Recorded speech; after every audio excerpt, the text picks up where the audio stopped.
Dasara, Deepavali, GST వచ్చింది.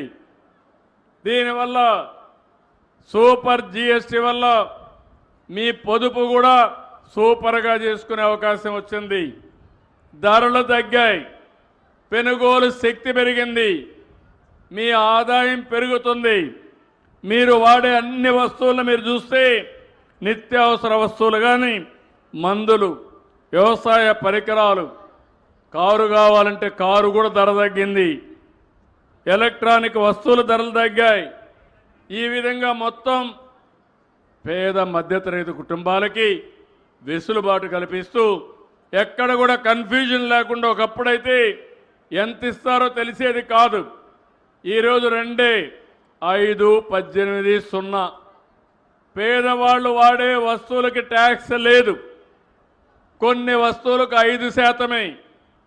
బాగా పెద్దవాళ్ళు ఉంటే అలాంటి వస్తువులకు మాత్రం 18% చేశారు.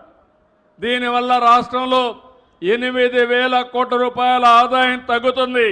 తగ్గినా పర్వాలేదు, మా పేద ప్రజలకి 8,000 కోట్ల రూపాయల ఆదాయం వస్తుందని చెప్పి మీ అందరికీ తెలియజేస్తున్నా.